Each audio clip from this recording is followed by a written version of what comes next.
अथ फिक्शन कथा में आपका स्वागत है। आज सुनिए एक अमेरिकी कहानी, कातानिया, जिसे लिखा है लारा वेपन्यार ने। लारा वेपन्यार एक रूसी अमेरिकी रचनाकार है। इस कहानी को हिंदी में रूपांतरित किया है अनुरोध यादव ने। तो चलिए सुनिए कहानी कातानिया। जब मैं एक छोटी बच्ची थी तो मेरे पास एक पूरा गुड़िया परिवार था। दादी गुड़िया, माँ गुड़िया और 2-3 बच्ची गुड़िया। मैं उन्हें जूते के एक डिब्बे में रखती थी जिसे एक घर की तरह सजाया था। उसके अंदर गुड़ियों के अलावा प्लास्टिक के और दूसरे सामान जैसे फर्नीचर, माचिस की डिबिया वाला टीवी, आईना, कालीन जिसे मैंने अपने पुराने स्वेटर से काटकर बनाया था। यही नहीं बल्कि कुछ पालतू जानवर भी थे जैसे गाय, सुअर, बकरी, मुर्गा जिसका आकार सुअर और बकरी से भी बड़ा था। उन सब जानवरों को मैं जूते यानी घर के इर्द गिर्द रखा करती थी। जब मैं उन गुड़ियों से खेलती थी तो हर एक गुड़िया को मैं अपने परिवार के किसी न किसी सदस्य के रूप में मानती थी। मुलायम प्लास्टिक से बनी हुई सबसे छोटी सुंदर गुड़िया जिसके बाल भूरे और ड्रेस लाल था, खुद मैं अपने आप को मान लेती थी। अपेक्षाकृत कुछ कड़ी प्लास्टिक से बनी हुई एक भद्दी सी और जरा बड़ी गुड़िया थी जिसके सिर पर बाल नहीं थे। उसके सिर पर बाल जैसी कोई चीज लगा दिया करती थी और एक पुराने रुमाल को उसके शरीर के चारों ओर लपेटकर यूनानी औरतों के ड्रेस जैसा बना दिया करती थी। उसको मैं अपनी माँ मान लेती थी। सख्त प्लास्टिक से बनी एक सबसे बड़ी गुड़िया थी जो बहुत मोटे और रूखे शरीर वाली थी। उसे मैं एक लंबा और ढीला ढाला स्कर्ट पहना दिया करती थी और उसके सिर को रुमाल से ढक देती थी। उसे मैं अपनी दादी मान लेती थी। उनके अलावा छोटी छोटी 2 और गुड़ियां थी। मेरे गुड़ियों के परिवार में सिर्फ एक सदस्य नहीं रहता था, पिता। किसी भी गुड़िया को मैं पिता के रूप में नहीं मानती थी। वैसे मार्केट में भी एक पिता के रूप की कोई गुड़िया शायद ही कहीं मिलती हो। मुझे नहीं लगता कि किसी के पास कोई पिता के रूप वाली कोई गुड़िया होगी। इसकी वजह क्या है? मैं सोचती हूँ कि ज्यादातर बच्चों के तो सचमुच ही पिता नहीं होते हैं, जैसे मेरे भी नहीं है। मेरे पिता तो जब मैं सिर्फ 2 साल की थी तभी मर गए। मेरे परिवार में मैं, माँ और दादी हैं, बस। न जाने क्यों पिता लोगों को मरने की इतनी जल्दी पड़ी रहती है। जो पिता जिंदा रहते हैं वे भी दारू शराब के पीछे पड़कर अपने परिवार को छोड़ देते हैं या यूं ही कोई दूसरा रास्ता अपना लेते हैं या अपना परिवार छोड़कर कहीं दूसरी जगह चले जाते हैं। मेरी ही पड़ोसी का पिता अपना परिवार छोड़कर कहीं चला गया। एक दिन रात में वह अपने घर से बाहर निकलकर जोर जोर से चिल्लाते हुए कहने लगा, मैं तुम लोगों से एकदम तंग आ चुका हूँ। मैं यह घर छोड़कर जा रहा हूँ, अब कभी नहीं आऊंगा। तब उसके पीछे ही आ करके उसकी बीवी भी चिल्लाने लगी, हाँ जाओ जाओ, जल्दी चले जाओ। तुमसे किसी तरह छुटकारा तो मिले। हम भी तुमसे तंग आ चुके हैं, तुम्हें देखना भी नहीं चाहते। वह चला गया और फिर नहीं आया। लेकिन उसकी 3 साल की बेटी अपने पापा के लिए कई दिनों तक रो रो कर अपना बड़ा बुरा हाल कर लिया था। तब मैं अपने घर में बैठे बैठे उसका रोना सुनती रहती थी। रूस के परिवारों में तब पिताहीनता की बीमारी इतनी आम हो चुकी थी कि इसकी खबर सोवियत सरकार तक पहुंच गई और उसकी तरफ से ऐसे अनाथ परिवारों की मदद के लिए कई योजनाएं चलाई गई। वैसे भी जब किसी राज्य में किसी आइटम की कमी हो जाती है तो सरकारें अपनी तरफ से यह कोशिश करती हैं कि उसकी कमी का असर लोगों के ऊपर कम से कम पड़े। मेरी माँ स्कूल की किताब लिखने का काम किया करती थी। सरकार की तरफ से उसे यह हिदायत दी गई थी कि जिस आइटम की कमी रहती है भूलकर भी उसका जिक्र किसी किताब में नहीं करना है। उदाहरण के तौर पर गणित की किताब में उसे केले से संबंधित कोई सवाल बनाने से मना किया गया था क्योंकि रूस के ज्यादातर हिस्सों में केलों का मिलना दुर्लभ है। वह केले की जगह सेब या किसी अन्य फलों का प्रयोग किया करती थी। उसी तरह से चिकन का प्रयोग तो करती थी लेकिन बीफ का नहीं, माँ का जिक्र करती थी लेकिन पिता का नहीं। उदाहरण के तौर पर वह गणित की किताब में सवाल इस तरीके से बना दी थी।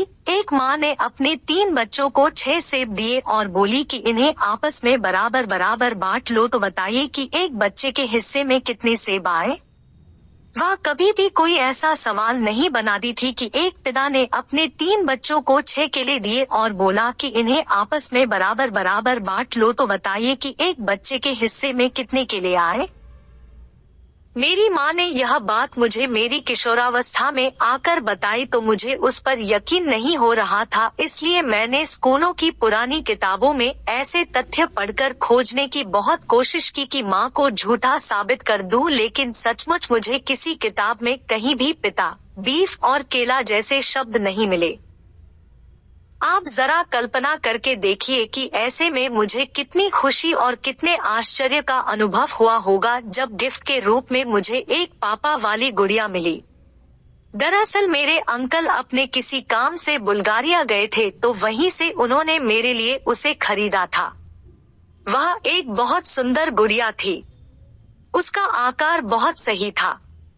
वह न तो एकदम छोटी थी और न ही बहुत बड़ी, मध्यम आकार की थी वह गुड़िया।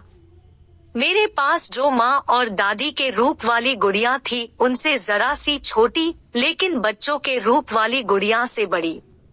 उसका पूरा शरीर बहुत सख्त प्लास्टिक से बना हुआ था लेकिन चेहरे का हिस्सा मुलायम प्लास्टिक से बनाया गया था। उसे भूरे रंग से पेंट करके मेल का रूप देने की कोशिश की गई थी। भूरी आंखें, भूरी नाक, भूरे होंठ और उसके सिर पर बाल लगाकर भूरे रंग से पेंट कर दिया गया था। उसके चेहरे को देखकर लगता था कि वह मुस्कुरा रही है। उसका मुस्कुराना मुझे अच्छा लग रहा था। उसका ड्रेस बुल्गारिया के राष्ट्रीय ड्रेस कोड से मिलता जुलता था।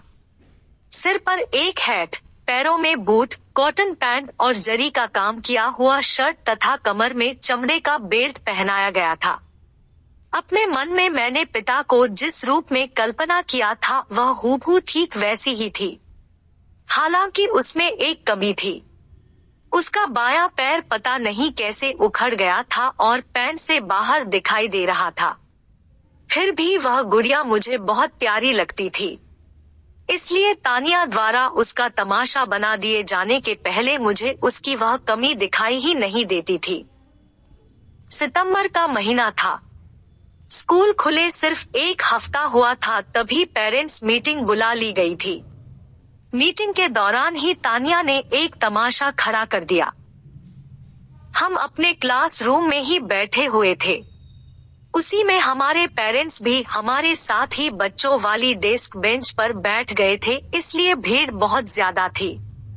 स्कूल कैंटीन की तरफ से सिर्फ चाय का ही इंतजाम था। बच्चों के माता पिता से अपने साथ पेस्ट्री, केक और चाय पीने के लिए कप व तश्तरी घर से लाने के लिए कहा गया था। तानिया की मम्मी गलत कप लेकर आ गई थी। कप को देखते ही तानिया जोर जोर से लगी चीखने चिल्लाने, मुझे ब्लू वाला कप चाहिए, मुझे ब्लू वाला कप चाहिए जिसकी बारी गोल्डन कलर की है, blue cup, blue cup, blue cup. उसकी आवाज इतनी तेज थी कि मैंने अपनी नजर अपने कप के ऊपर जमा ली कि वह कहीं टूटकर बिखर न जाए, क्योंकि ऐसा होते हुए मैंने फिल्मों में देखा था। लेकिन तभी मैंने महसूस किया कि उस वक्त तानिया का रूप देखना बड़ा दिलचस्प था। वह थी तो एकदम गोरी चिट्टी और उसके चेहरे पर कहीं कहीं बिंदीनुमा भूरे भूरे धब्बे थे। गुस्से से उसके गाल टमाटर की तरह लाल हो गए, लेकिन उस पर जो धब्बे थे उनका कलर जो का त्यों रहा, जरा भी चेंज नहीं हुआ। मैंने अभी तक ऐसी कोई चीज नहीं देखी थी। तानिया ने अपनी आंखें बंद की और अपने हाथों की उंगलियां कसकर मुट्ठी बांधी। उसकी कनपटी पर की नसें नीली नीली उभरी हुई दिखाई देने लगी। क्लासरूम में एकदम सन्नाटा पसरा हुआ था। हमारी टीचर मैडम एकदम यंग थी। उन्हें देखने से लगता था कि जैसे यूनिवर्सिटी से डिग्री लेकर वे सीधे स्कूल में पढ़ाने चली आई थी। उनकी तो कुछ समझ में ही नहीं आ रहा था कि ऐसे मौके पर क्या किया जाए।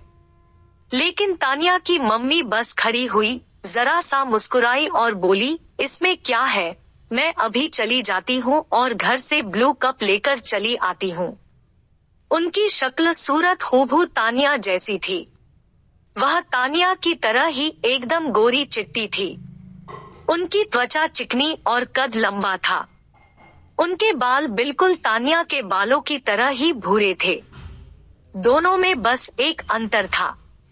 तानिया के बाल एक चोटी बनाकर गूंथे हुए थे और उसकी मम्मी के बाल एक गोल जूड़ा बनाकर सिर के पीछे बंधे थे।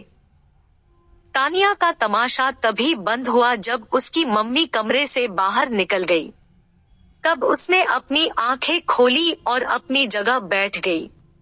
तब धीरे धीरे उसके चेहरे का कलर पहले जैसा सामान्य हुआ। अब जाकर टीचर ने उससे पूछा, क्या अब तुम ठीक हो? तानिया ने चुपचाप केवल सिर हिला दिया।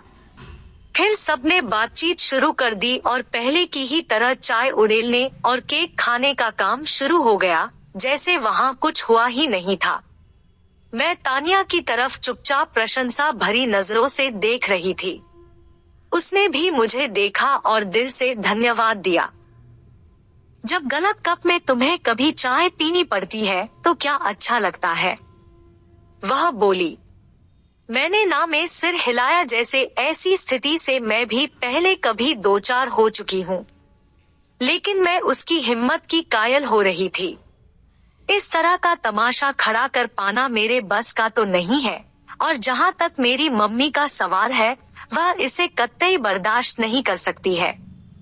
अभी कुछ ही दिनों की बात है, वह फोन पर बात कर रही थी, तभी मैं उसके पास जाकर कोई चीज मांगने लगी। इससे वह गुस्सा हो गई और मुझे अच्छे से कूट दिया।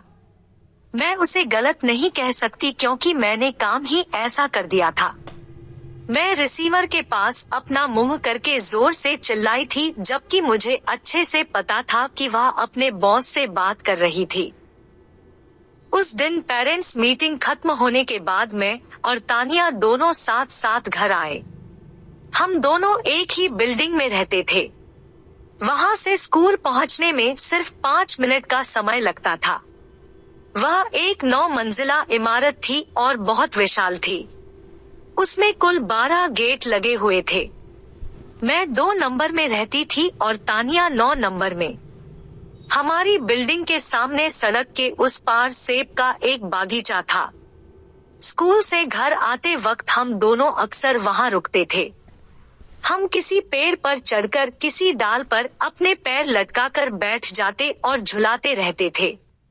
उस समय हम स्कूल के बारे में, अपने पसंदीदा कार्टून और फिल्मों के बारे में, अपनी प्यारी प्यारी गुड़ियों के बारे में बातें करते रहते थे।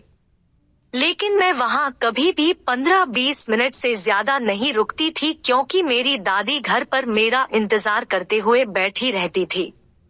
मैंने कहा कि मेरी दादी तो मेरे लिए एक जानलेवा बीमारी की तरह है। तब तानिया ने कहा कि उसकी दादी तो मर चुकी है।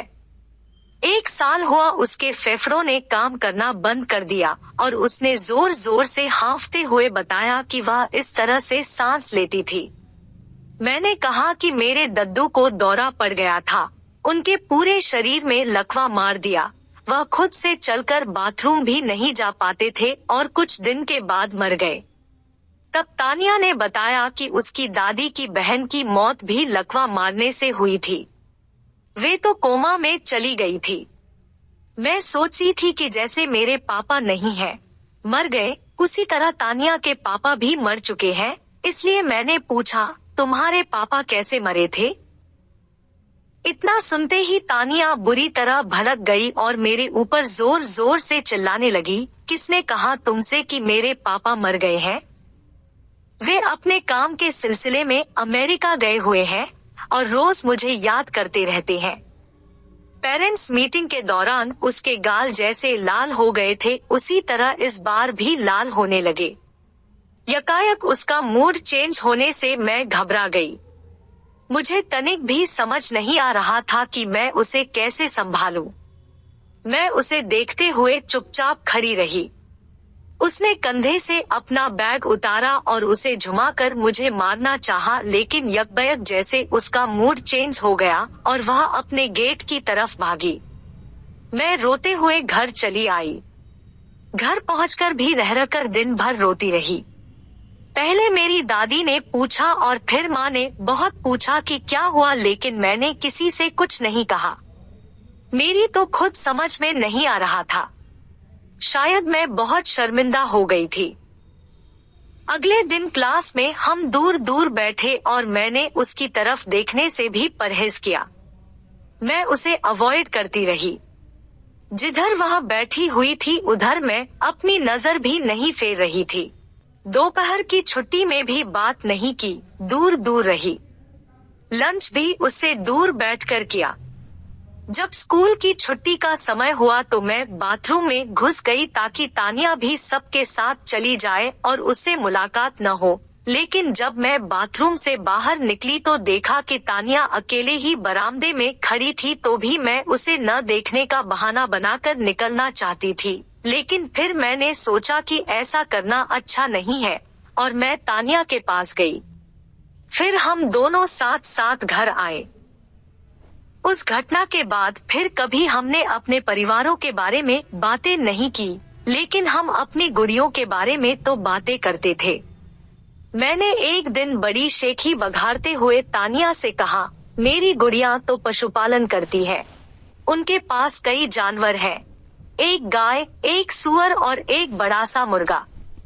लेकिन तानिया के ऊपर इसका कोई असर नहीं हुआ। इसे उसने सिरे से खारिज करते हुए कहा, मेरी गुड़िया तो शहरी है। वे सब बड़े शहर में रहती है जहाँ पशुपालन की कोई जगह नहीं है। मैंने तो अपनी गुड़ियों के नाम भी रखे हुए हैं। एक का नाम सिग्रिड है, दूसरी का अमारांटा और तीसरी का अराबेला। अमारांटा और अराबेला साइंटिस्ट है, जबकि सिग्रिड एक अभिनेत्री है। एक दिन तानिया ने मुझे अपने घर बुलाया। मैं उसके यहाँ जाने से हिचकिचा रही थी।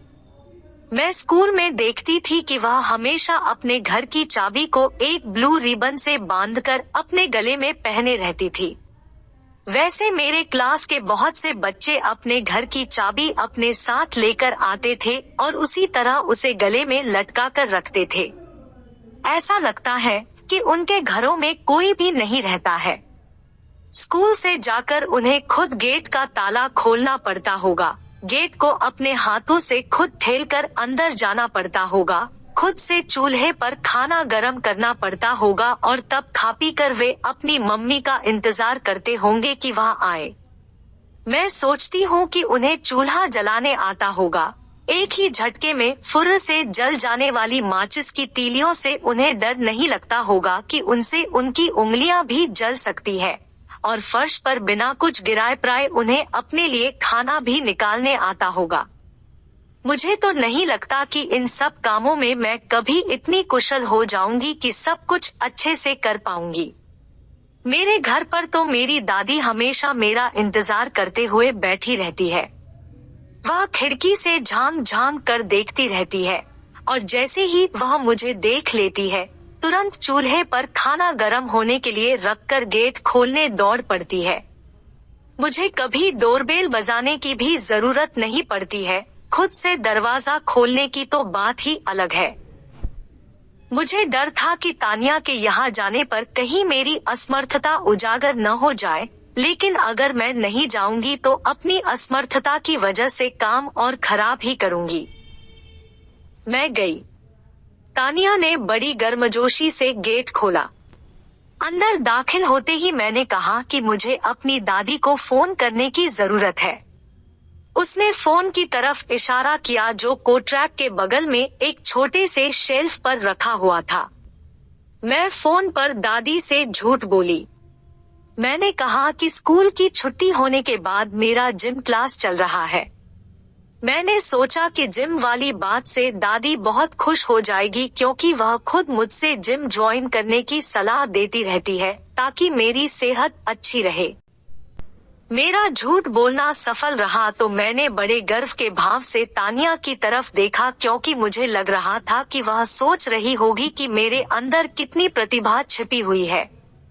लेकिन उसके चेहरे के भाव को देखकर मैं हैरान रह गई। वह मुझे बड़ी हिकारत की दृष्टि से देख रही थी। मेरे अपार्टमेंट से उसका अपार्टमेंट छोटा था, सिर्फ एक कमरे का, जबकि मेरा अपार्टमेंट 3 कमरों का था। उसका टीवी भी मेरे से छोटा था। उसके फर्नीचर और बर्तन अच्छी क्वालिटी के नहीं थे, जबकि मेरे फर्नीचर और बर्तन चमकते रहते हैं। तानिया ने पूछा, कुछ खाओगी? तो मैं सोचने लगी कि अगर मैं खाने के लिए कहूंगी तो यह मुझसे कहीं माचिस की तीली जलाने या करछुल से सूप हिलाते रहने के लिए न कह दे, या ऐसा ही किचन का कोई दूसरा काम न बता दे। इसलिए मैंने ना में सिर हिलाया तो वह बोली, चलो तब तो ठीक है, मेरा भी कुछ खाने का मन नहीं कर रहा है। क्या तुम मेरी गुड़ियों को देखना चाहोगी? वह बोली तो मैंने कहा, हाँ क्यों नहीं, चलो दिखाओ। तानिया की गुड़ियां भी जूते के एक बॉक्स में रखी हुई थी, लेकिन उसका बॉक्स सफेद रंग का था और वार्डरोब के ऊपर किनारे पर रखा हुआ था। वार्डरोब की तरफ इशारा करते हुए उसने कहा, देखो यह गगनचुंबी इमारत है, जैसे अमेरिका में होती है वैसी ही। उसकी गुड़ियों के पास फर्नीचर नहीं था, लेकिन प्लास्टिक की एक हवाई जहाज थी जो बॉक्स के बगल में ही रखी हुई थी। अंदर जाने वाला उसका दरवाजा खुला था और सीढ़ी नीचे लटकी हुई थी। तानिया ने हवाई जहाज की तरफ इशारा करते हुए कहा, इसकी जरूरत पड़ती है, क्योंकि अपने काम के सिलसिले में वे बाहर जाती रहती है। इसके अलावा अगर बिल्डिंग में किसी वजह से आग लग जाएगी तो वे सब इसमें बैठकर भाग सकती हैं। इस वक्त वे कहाँ है? मैंने पूछा। अराबेला तो अपने काम से कहीं बाहर गई हुई है, लेकिन अराकांटा और सिग्रिड यही है। चलो मैं उनसे तुम्हें मिलवाती हूँ। उसने अमारांटा को एक बाथटब में बिठा कर रखा था। वह देखने में मेरी माँ वाली गुड़िया जैसी लगती थी, लेकिन उससे थोड़ी सी बड़ी थी और उसके बाल कुछ कम गिरे थे। सिग्रिड तो अभी बेड में एक छोटे से तकिए पर अपना सिर टिकाए सो रही थी। एक रुमाल से उसका पूरा शरीर ढककर रखा गया था। वह छोटी थी, उसके बाल सुनहरे थे और वह एक अच्छी लकड़ी को तराश कर बनाई गई थी। वह दूसरी गुड़ियों की अपेक्षा कुछ ज्यादा सुंदर थी और देखने से ही विदेशी मालूम पड़ती थी। वैसा होने के लिए तो मेरी गुड़िया सोच भी नहीं सकती थी। मैंने कहा, वह बहुत सुंदर है, तो तानिया ने तपाक से कहा, और बहुत टैलेंटेड भी। जब घर चलने के लिए मैं अपने जूते पहनने लगी तो देखा कि एक गुड़िया जूतों के रैक से लटकी पड़ी है। वह भी प्लास्टिक की ही थी। उसका एक हाथ टूटा हुआ था और चेहरा कुछ घिसा हुआ था। मैंने अंदाजा लगाया कि वही अराबेला है। अगली बार अपने साथ स्कूल से तानिया को मैं अपने घर लेकर आई। मेरी दादी ने हमें सूप के साथ चिकन खाने को दिया, जिसे उसने मसला हुआ आलू मिलाकर पकाया था। मैं सोच रही थी कि पता नहीं यह सब तानिया को अच्छा लग रहा कि नहीं। पसंद न आने पर कहीं वह मेरे घर पर ही कोई बखेड़ा न खड़ा कर दे। लेकिन उसने बड़ी जल्दी खा लिया और सूप पीकर बोली, धन्यवाद। उसने अपने प्लेट उठाए और उन्हें सिंक में डालकर आ गई। मेरी दादी उसके इस व्यवहार से बहुत खुश हुई। खाना खा लेने के बाद मैं तानिया को लेकर अपने कमरे में चली गई। वहाँ वह हर चीज को एक सवालिया नजर से देखती रही, जैसे कोई इंक्वायरी करने आई हो। तो यह तुम्हारा खुद का कमरा है? उसने कहा। मैंने बिना बोले केवल सिर हिलाकर हाँ में जवाब दिया और गर्व महसूस करने लगी कि मेरे पास अपना कमरा है। फिर उसने कहा, और बालकनी भी है? मैंने कहा, हाँ है। मेरे बेड के एक और फर्श पर कालीन बिछा था। उधर जाकर वह उस पर टहलने लगी और बोली, तुम्हारे कमरे में तो सब कुछ है, कालीन भी बिछा है। एक दीवार पर लटक रहे झालरों की तरफ इशारा करते हुए मैंने कहा, और झालर भी। तुम धनी हो, है कि नहीं? तानिया ने कहा। पता नहीं के भाव से मैंने कंधे उचकाए क्योंकि मुझे सचमुच पता नहीं था कि मैं धनी हूँ अथवा नहीं। तानिया को मेरी गुड़िया बहुत अच्छी लगी। वह उन सबको एक एक करके बाहर निकालने लगी और बोली, अच्छी है। दादी गुड़िया को हाथ में लेकर वह मुस्कराई और बोली, गजब, बहुत सुंदर है। उसने सूअर को सहलाया और गाय की पीठ थपथपाई। ये तो पूरी तरह एक किसान के जानवर है। ये सब गांव में रहते हैं ना? उसने पूछा। मैंने अपनी गुड़ियों के बारे में इस तरह से कभी सोचा ही नहीं था कि वे किसान हैं, पशुपालन करते हैं और गांव में रहते हैं। सुनो, चलो इन्हें नहलाया जाए। तानिया ने बीच में ही कहा। अभी उसने मेरी सारी गुड़िया नहीं देखी थी। मैं सोच रही थी कि पिता गुड़िया देखकर वह पता नहीं क्या कहने वाली है। पिता गुड़िया तो किसी के पास नहीं है। लेकिन तभी मेरी दादी वहां आ गई और कहने लगी कि अब तानिया को अपने घर जाना चाहिए और तुम्हें अपना होमवर्क पूरा करना चाहिए। तानिया को शायद यह अच्छा नहीं लगा। उसने अपने गले में लटक रही चाबी की तरफ इशारा करते हुए कहा, देखो यह चाबी है। मैं अपने घर में जब चाहूँ आऊँ या जाऊँ, कोई पूछने वाला नहीं है। लेकिन तुम्हें अपनी दादी के मन मुताबिक सब कुछ करना पड़ता है। तुम धनी भले हो लेकिन मेरी तरह तुम्हारे पास आजादी नहीं है। 7 बज गए। तानिया अपने घर चली गई और मैं उसके कहे पर विचार करने लगी। उस पर मुझे गुस्सा नहीं आया, बल्कि उसकी बातें मुझे अच्छी लग रही थी। मैंने अपने कमरे को एक बार देखा। सुंदर फर्नीचर, बालकनी, लाल रंग का जूते का बॉक्स और उसके अंदर रखी हुई सुंदर सुंदर गुड़िया। मुझे बहुत तसल्ली मिली। मैंने सोचा कि मेरे पास चाबी भले ना रहती हो, लेकिन मुझे लगता है कि मुझे उनकी जरूरत भी नहीं है। मेरी माँ के घर आते ही मुझे मिली मेरी नई नई पहचान खंड खंड होकर बिखर गई। माँ जो घर आई, मैं उससे पूछ बैठी, माँ क्या हम धनी हैं? यह सुनते ही वह हंसते हंसते लोटपोट हो गई और उसी तरह पूरे 2 मिनट हंसती रही। फिर झुककर अपने जूते दिखाते हुए बोली, मेरे जूतों की हालत देखो, क्या धनी लोगों के जूते ऐसे ही होते हैं? उसके जूते घिसकर बदरंग हो गए थे और जगह जगह उन पर धब्बे भी पड़ गए थे। रात में मैं जब अपने कमरे से निकलकर बाथरूम जा रही थी तो माँ और दादी को बात करते हुए सुना। वे लोग तानिया के बारे में बात कर रहे थे। उस लड़की के बारे में आप क्या सोचती हैं? माँ ने दादी से पूछा तो दादी ने कहा, पता नहीं, मैं उसके बारे में कुछ नहीं जानती। तब माँ ने कहा, उसने कात्या से साफ कहा है कि हम धनी हैं। धनी? सुनकर दादी भी हैरान रह गई और माँ की तरह ही वह भी हंसने लगी। हंस लेने के बाद उसने अपनी नाक साफ की और कहा, वह बहुत सीधी है। सीधी? दादी की बात पर हैरानी जताते हुए माँ ने कहा, तब आप उसके बारे में कुछ नहीं जानती है।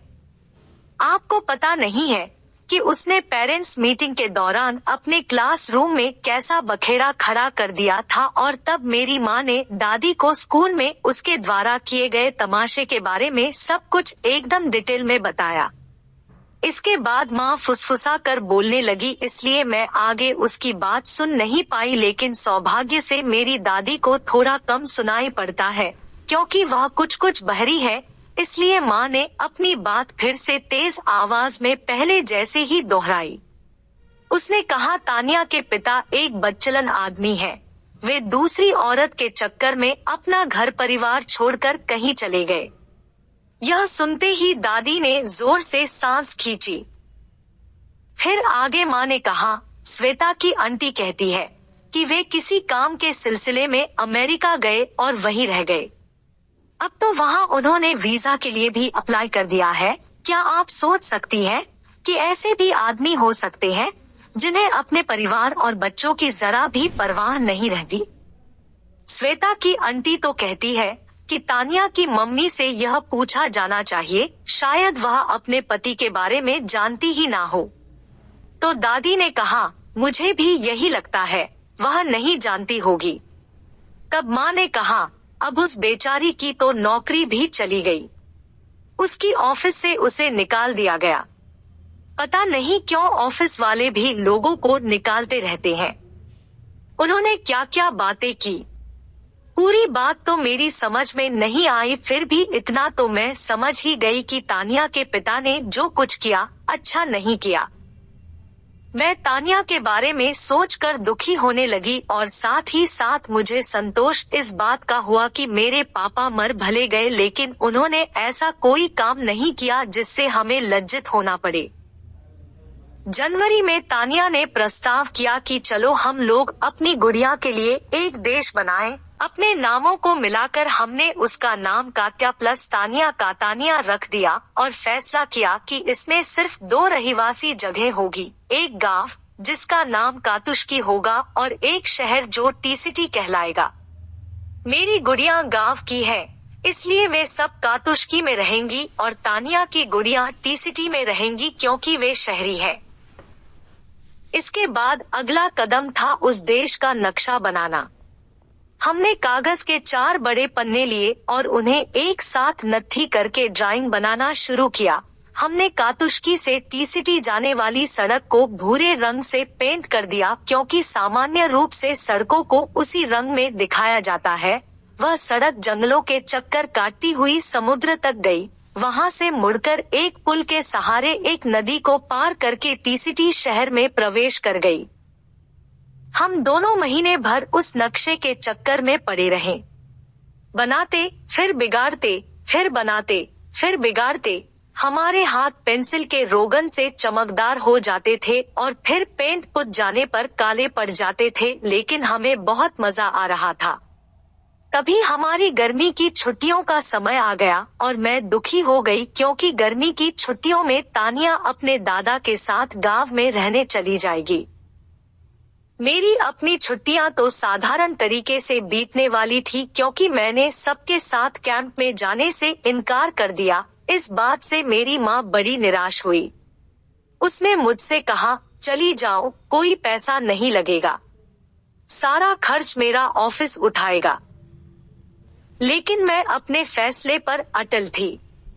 जून के आखिर में उसने मुझे लेनिनग्राड घुमाने ले जाने के लिए अपनी ऑफिस से 1 सप्ताह की छुट्टी ले ली, लेकिन ट्रेन की यात्रा करने से मुझे बुखार आ गया और वह ट्रिप बेकार चली गई क्योंकि उसमें मैं कोई एंजॉय नहीं कर सकी।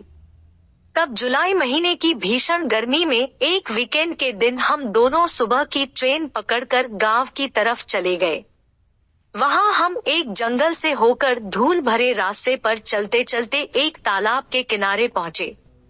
उसके पानी में हम दोनों तैरकर खूब मजे किए। फिर घासों के ऊपर बैठकर हमने उबले अंडे और चीज का नाश्ता किया। वहां हमने इतना ज्यादा वक्त गुजार दिया कि मास्को वापस आने वाली ट्रेन पकड़ने के लिए हमें दौड़ना पड़ गया। सप्ताह के चालू दिनों में अधिकतर मैं गर्मी से तपते अपने अपार्टमेंट में ही रहती थी। अपने कमरे में इधर उधर टहलते हुए मैं माँ से शिकायत करती रहती थी कि मैं यहाँ से अब ऊब गई हूँ, लेकिन एक दिन पता नहीं कहाँ से मेरे मन में एक गजब का आइडिया आ गया। घर में लकड़ी की 4 बहुत पुरानी फुट-इंच पड़ी हुई थी। मैंने उनको तोड़कर कई टुकड़े कर दिए और फिर उनको गोंद से एक साथ चिपका कर जोड़ दिया तो एक मुर्गी के दड़बे जैसा ढांचा तैयार हो गया। अच्छा यह हुआ कि उसके अंदर मेरी बड़े साइज की मुर्गे वाली गुड़िया किसी तरह से फिट हो गई, वरना मैं अपनी गुड़ियों से खेलना ही भूल गई थी। अंकल ने जो गुड़िया मुझे दी थी वह मुझे बहुत प्यारी लगती थी। उसे मैं इतना प्यार करती थी कि हमेशा उसके साथ ही खेलती रहती थी। मुझे नहीं लगता कि मैं उस तरह किसी और खिलौने के साथ खेला हो। जब मुझे वह मिली तो पूरे 1 हफ्ते तक दिन भर मैं उससे ही खेलती रही। जब मैंने उसका कुल्हा टूटा हुआ देखा तो उसे गोंद लगाकर ठीक करने की कोशिश की, लेकिन जब मैं उसे किसी भी तरीके से ठीक नहीं कर पाई तो सोचा कि वह वैसे ही बहुत अच्छी लग रही है, उस तरह से बल्कि और भी खास। उसे मैं समय समय पर खिलाती थी, ड्रेस पहनाती थी, उसके जूते पैर से अलग किए जा सकते थे, उसके परिवार में और जितने भी सदस्य थे, सबको मैं उसके ऊपर प्यार लुटाने के लिए बाध्य करती थी। मैं उसके साथ बात करती थी, उसका हालचाल पूछती थी, आज तुम्हारा पैर कैसा है? कुछ ठीक हुआ कि नहीं? नहीं, थोड़ा भी नहीं। अच्छा ठीक है, तब बैठ जाओ और आराम करो। वह हर बात पर और हर किसी को देखकर मुस्कुरा देता था। छोटी गुड़िया सूअर और बकरी के बगल में उसे सोफे पर बिठाना मुझे अच्छा लगता था और मैं चाहती थी कि वहीं बैठकर वह माचिस की डिबिया वाली टीवी देखता रहे। 4 घंटे तक वे इस तरह पड़े रहते थे। जब बच्चे सो जाते थे तो दादी किचन में जाकर भोजन पका लिया करती थी और माँ कुछ दूसरे काम करके बाथरूम में जाकर अपने बाल बना लिया करती थी। क्या यह एक खुश परिवार नहीं है? मेरी माँ ने कटाक्ष करते हुए आश्चर्य व्यक्त किया, जो मुझे तनिक भी अच्छा नहीं लगा। तानिया 22 अगस्त को वापस आने वाली थी। मैं उसे अपनी गुड़िया दिखाने के लिए बहुत बेचैन हो रही थी। जब वह मेरे घर आई थी तो माँ और पापा गुड़ियों को नहीं देख पाई थी। मैं उसे खासकर पापा वाली गुड़िया दिखाना चाहती थी। मुझे फिक्र लगी हुई थी कि वह कब आए और मैं कब उसे दिखाऊं। मेरे लिए इंतजार करना बड़ा मुश्किल हो रहा था। लेकिन 22 तारीख को वह नहीं आई, 23 को भी नहीं आई। तब मैंने कई बार उसे फोन किया और उसकी खिड़की के पास जाकर झांक झांक कर देखा भी, लेकिन उसका कुछ अता पता नहीं चला। आखिरकार उसने 25 तारीख को फोन करके बताया, मेरी तबीयत खराब हो गई थी, मुझे स्टमक फ्लू हो गया था। आज ही मैं आई हूँ, कल सुबह में तुमसे मिलने के लिए तुम्हारे घर आऊंगी। अगले दिन सचमुच वह सुबह 9 बजे आ गई और डोर बेल बजाया। हम लोग तब नाश्ता कर रहे थे। बेल की आवाज सुनकर मैं अपनी कुर्सी से इतने झटके में उठी कि मेरा हाथ अपने प्लेट में रखे एक उबले हुए अंडे पर पड़ गया, जिससे वह मसलकर भुरता बन गया। गर्मी की छुट्टियों में ही तानिया लगभग 1 इंच लंबी हो गई थी। वैसे भी वह मुझसे लंबी ही थी। अब उसका वजन भी कम हो गया था और उसकी त्वचा का रंग कुछ डार्क हो गया था। दादी ने उसे नाश्ता करने के लिए कहा तो वह बोली कि मैं अभी अभी नाश्ता करके आ रही हूँ। तो दादी ने मुझसे कहा, अच्छा तुम तो चलो चलकर अपना खत्म करो। मैंने भी मना कर दिया क्योंकि अब मुझसे और इंतजार नहीं हो रहा था। मैंने तानिया का हाथ पकड़ा और खींचते हुए उसे अपने कमरे में लेकर चली गई और कहा, देखो जरा देखो मेरे पास क्या है। जैसे मैं कोई कविता रट रही थी। मेरी सारी गुड़ियां अपने लिविंग रूम में जमा थी। पिता अपनी छोटी छोटी बच्चियों के साथ सोफे पर, माँ और दादी मेज के पास लगी कुर्सियों पर, 2 छोटी छोटी गुड़ियां फर्श पर पड़ी हुई थी क्योंकि उन्हें रखने की कहीं कोई जगह ही नहीं बची थी। तानिया की नजर पिता वाली गुड़िया के ऊपर नहीं पड़ी। वह सोच रही थी कि मैं मुर्गियों वाले दड़बे की बात कर रही हूँ, लेकिन उसने मुर्गियों के दड़बे की सराहना की और कहा, यह काम तुमने अच्छा किया। तो पिता वाली गुड़िया की ओर इशारा करके मैं बोली, नहीं इसे देखो मुझे क्या मिल गया है, ये उनके पिता है। अब जाकर तानिया ने उसे देखा, लेकिन देखने के बाद वह पूरी तरह जैसे तनाव में आ गई थी। उसने अपना हाथ बॉक्स के अंदर डाला और बड़ी सावधानी से धीरे धीरे उसे निकालकर बाहर किया। उसके चेहरे के हाव भाव में एक तरह की कठोरता आ गई थी जिसे समझने में मुझे बड़ी मुश्किल हो रही थी। वह पिता वाली गुड़िया को बड़ी सावधानी से धीरे धीरे ऊपर अपने मुंह तक ले गई। 1 सेकंड के लिए मैं तो डर गई कि कहीं वह उसे काट ना खाए, लेकिन उसने उसे सिर्फ ध्यान से देखा और परखा। उसके बालों को सहलाया, उसके हैट के ऊपर उंगली से ठोंका और चमड़े के जूते देखकर अपनी नाक सिकोड़ ली। यह तो एक मेल गुड़िया है, वह बड़ी गंभीर होकर बोली। हाँ, वह एक मेल गुड़िया ही है क्योंकि वह उन सब का पिता है, मैंने कहा। वह उसे देख लेने के बाद रखने जा रही थी कि तभी उसकी नजर उसके बाएं पैर पर पड़ गई जो पैंट के बाहर दिखाई दे रहा था। यह तो टूटा हुआ है, उसने कहा तो मैंने देखा कि उसके चेहरे पर राहत भरा भाव तैरने लगा। नहीं, वह टूटा हुआ नहीं है, मैंने कहा। इसकी एक टांग टूटी है, यह दिव्यांग है, उसने कहा। वह दिव्यांग नहीं है, मैंने कहा और उसे लेने के लिए अपना हाथ बढ़ाया तो वह मुझे चकमा देकर दूर हट गई। यह दिव्यांग ही है, टिलीलिली टिलीलिली। इसकी मूर्खतापूर्ण मुस्कुराहट तो देखो, यह मूर्ख भी है क्या? कहते हुए उसने मुझे चिढ़ाने की कोशिश की। वह मूर्ख नहीं है, मैं जोर से चिल्लाई।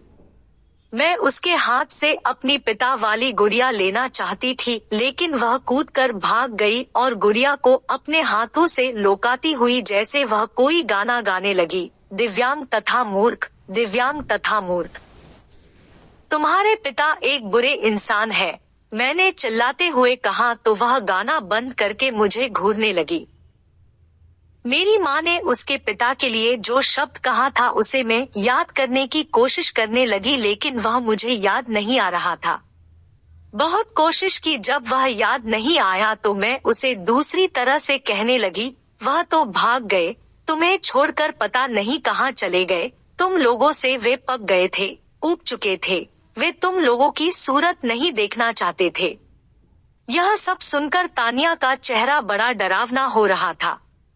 वे अब कभी नहीं आएंगे, टिलीलिली टिलीलिली टिलीलिली कहकर मैंने भी उसे चिढ़ाया तो तानिया मेरे ऊपर झल्ला पड़ी, तुम एक नंबर की झूठी हो, मक्कार हो, और मेरी पीठ पर घूसा जड़ दिया। मैं भी उसे मारने चली तो वह निहुर कर बच निकली और बालकनी में जाकर गुड़िया को अपने हाथ में एक ट्रॉफी की तरह ऊपर उठाकर मुझे फिर चिढ़ाने लगी। मैं सोच रही थी कि भगवान, बालकनी से वह नीचे गिरकर मर क्यों नहीं जाती। जैसे उसकी अराबेला गुड़िया का फेस घिसकर खराब हो गया, वैसे ही उसका भी फेस घिसकर बेकार हो जाता तो कितना अच्छा रहता। मेरा गुस्सा बढ़ता जा रहा था। मैं फुर्ती से उछली और उसे पकड़कर फर्श पर पटक दिया और उसकी छाती पर चढ़कर उसे मारने लगी। मुझे नहीं मालूम था कि किसी को मारना भी इतना मजेदार होता है। मैं उसे तब तक मारती रही जब तक कि उसने मेरी गुड़िया को छोड़ा नहीं। गुड़िया को छोड़कर वह हो करके रोने लगी। उसका रोना सुनकर मेरी माँ और दादी भागते हुए वहां आ गए और छुड़ा दिया। तानिया उठी और फौरन मेरे घर से चली गई। उसके बाद माँ ने मेरी सारी गुड़िया को कहीं छुपा दिया। मैं उन्हें याद कर करके रोती रहती थी। 2 महीने के बाद दादी के बहुत कहने पर माँ ने फिर मुझे गुड़िया दी, लेकिन अब वे मुझे उतनी अच्छी नहीं लगती थी। वे जूते के डिब्बे में पड़ी रहती, लेकिन उन्हें बाहर निकालने का मेरा मन नहीं करता था। कुछ दिनों के बाद दादी ने उन्हें ले जाकर पड़ोसी के लड़के को दे दिया, जिसके पिता कहीं बाहर रहते थे। अब मैं और तानिया कभी एक साथ नहीं खेलते थे। स्कूल में भी हम एक दूसरे से बचते रहते थे। अगले सत्र में वह किसी दूसरे स्कूल में पढ़ने चली गई और फिर उससे मेरी मुलाकात नहीं हुई। मैंने जब हाई स्कूल पास किया तो सुनने में आया कि तानिया अपने पिता के पास अमेरिका चली गई। उसके पिता ने उसकी माँ के साथ उसे भी वहीं रहने के लिए बुला लिया।